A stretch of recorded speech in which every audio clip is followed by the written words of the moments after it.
Do you have a video on the size and DPI resolution of the graphic? And the best way to know you're getting a crisp, detailed graphic design that pops when using Printify. I'm sure there's multiple videos that I posted that breaks this down exactly, but let's make a video directly for it. So here's your video. How do you post a high quality design, sending it to Printify so whenever the print comes out, it's as crisp and as detailed as possible. Well, let's go ahead and break all of this down. So first and foremost, if you don't know what Printify is, they print and ship your products to your customer for you. And a lot of people think that Printify is a printer, but more so they're a network of printer. They connect you with multiple amazing printers. So you'll be more likely to see something like this whenever you set up your Printify account, right? And then whenever you click in, this is, what you'll see first is the catalog. You'll see multiple different types of products. As you can see, you might not have an idea of like what size should I post my design, like what format it's supposed to be in. The thing is, they tell you right then and there. So when I go to print, you just select a supplier. I guess we'll try this one. So over here on the left side, you have print area size 4500 by 5100 and 300 DPI. So it gives you everything that you need right here. But most people don't really understand what pixels are. They probably don't even understand what DPI means and so forth. So that's where it could get a little bit confusing. You can also design right here on Printify. I don't know too many people who just design directly on Printify. They do have some awesome tools that they've been working on with the personalization and everything. So you can always feel free to check it out. But my team and I, we mostly use Photoshop, Illustrator, we use Kittle. I know sometimes when I hire out, we have some designers that actually like to use Canva as well. At the end of the day, design is all preference. Design platforms you use is preference nowadays, especially when it comes to designs like this. You don't need the craziest tools in the world. A lot of them do what it does at this point. At the end of the day, it's not what you use, it's how you use it, and just use it to your best ability. All right, so we're not gonna make a crazy design here. We'll just kind of click on one and I'll just kind of break it down to you on how you can actually get to these dimensions. So there's two ways you can do this. I'm going to click on a template, and another way I'm going to do is I'm going to click new project. So it's going to start off with a blank slate. As you can see on Kittle, they'll give you some artboards to already be fairly close to the sizes that you may need. As you can see, 4200 by 4800 is not exactly where you need it to be. So you can always select one, and then you can also change it right here, 4200 by 5100. All right, so 4200 can always come back over here to give it a look once again. 4500 by 5100. And with even these pixels, it's still probably confusing to you. You really don't know what that means, right? But here we have our size, our artboard. And then let's say you decide to use a template. It's going to give you something standard and you have no idea what it is. You can always change it right here. 4500 by 5100. And cool. And now our canvas is the size it's supposed to be. As you can see, complete difference. So you should never upscale small images. For example, this is slightly different because these are vector-based files. With a vector-based graphic, it's ultimately scalable and without losing any quality, because this is a vector-based image. Except for the little overlay that they put on it, that's an actual image. So you do lose some quality there. So that's kind of hard to explain, but let's go ahead and see if we could just explain it this way. So I'm going to click on the layers right here. Let's go ahead and remove this texture because that texture is actually a picture. All right, so I went ahead and removed it. And then now I'm just going to insert an image. Problem is most of these pictures are probably high res too. We kind of want something a little bit more poor quality. So I went ahead and pulled a picture off of Google. As you can see, maybe when it's small, sometimes the quality is okay, but when you resize it, look at how it turns. It's because this is a raster image. The data is in the pixels, it's not vector. As you can see, like where all these pinpoints are at, it just calculates this as a picture. But with something like this is going to be an actual vector graph. As you can see, it has all the pinpoints, the accuracies to understand this is, I don't have the best words for it, but to understand this is an image with pretty much all the data inside of it so that it knows how to resize it, because like all these little pinpoints is nailed down to a science. I mean, I'm horrible words. This is vector, this is raster. You should never scale up an image, but one thing I would say nowadays is we have the use of AI and whatnot. You can't upscale images. You can kind of,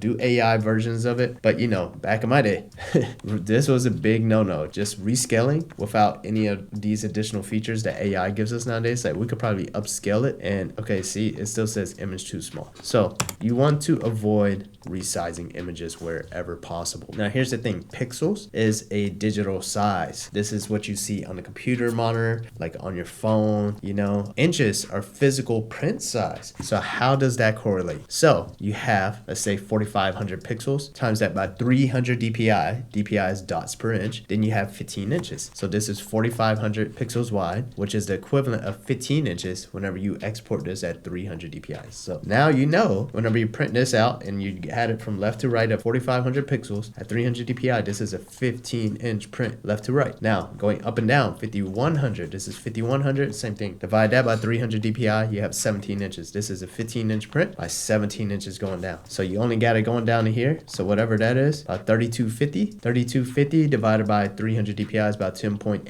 inches. So this 10.8 inches down. Now you can always change it. Right here, you go to settings, you can change it in inches. And I would say Kittle's a little funny about that. I don't know how to change the DPI on the inches when it comes to Kittle. So I don't know.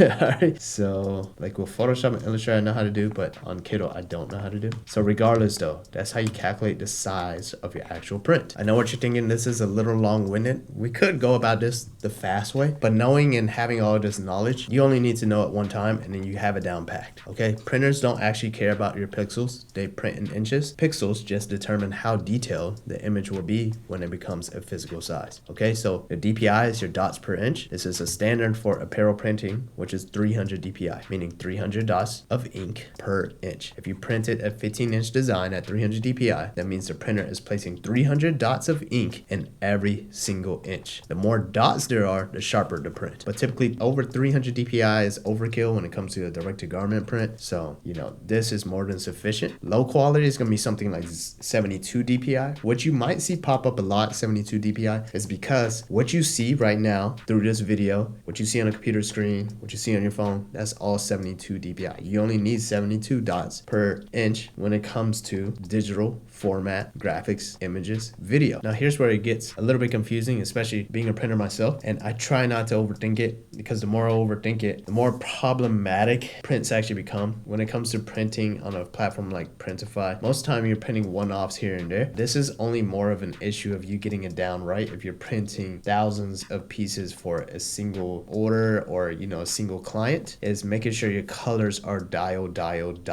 in. When it comes to stuff like this, I truly do not, I want to say truly do not care. It's not necessarily I truly do not care. I truly don't overthink it. Most people kill themselves trying to get the perfect blues when it comes to print. Now here's the thing, Printify allows 3 different file types: PNG, JPEG, and SVG. PNG and JPEG is mostly known for RGB. Now when it comes to printing, it comes out in CMYK. RGB is the mix of colors that you see right here on screen because you're designing something digitally. When you print something, it comes out cyan, yellow, magenta, key, which is black. So, you know, it comes out in 4 different colors and they're mixing it to become as close as the colors that you see on screen. So there will always be some discrepancies. It's not going to be close. It's not going to be perfect. You can design in CMYK, but the thing is, whenever you export in PNG, it's going to end up being RGB. So most of the time you're going to be designing and printing out your file in PNG. This is great for t-shirts, transparent backgrounds, and your designs. Most like intricate designs and pictures and whatnot. PNG supports transparency, and your design pretty much will float on the shirt. It doesn't have that solid color background. Like, I know when people first start designing, they put something on there like a logo, and all of a sudden there's like a white box. They're like, why is it a box? You got to export it in PNG. Now SVG, that's a vector format, and this is great for logos and simple graphics, scalable designs, because then it's printing like really crispy. As you can see, this right here,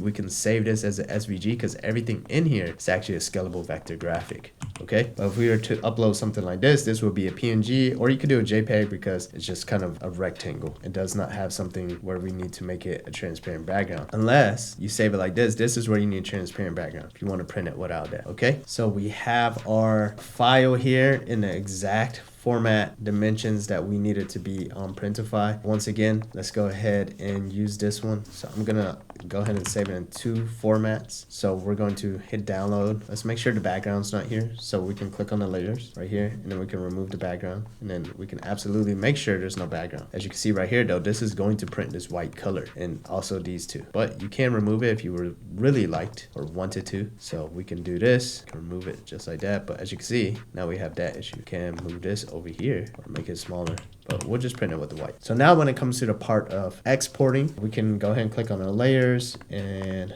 make sure our layers is that little bottom left button right here. And then make sure our background's not there. You can go ahead and click download. This is where most people make the mistake right here. It usually says 72. We'll leave it at 300, or just make sure it says 300 and then click export. Now right here on Printify, click upload, click my device, and then click on the file you just downloaded. And ta-da, there you have it. So click select variance, and then you can see with it being on other colors, you can see it has a transparent background. So that right there is how you can get the highest quality possible. And now you can always order yourself a sample as well. So how you would go about doing that is you can click save product. All right, so now we're back on the products page, and what you would do is click create order, and then right here you see manual, bulk, and sample. You can order a bulk amount of prints and you do get a discount. For example, if you order like 50 shirts at once, you can do it here. Manual is typically like if a customer reached out to you and something was wrong with that order, maybe the wrong size or something, you can typically just kind of mess with that order, or maybe like that order was already fulfilled, then you need to create a new manual order, and then you can type in their information and whatnot. So we'll click sample. If you really want your own sample, you'll click on the product you just created, and then you click on the color that you want, then you can click on the size that you need, and then boom,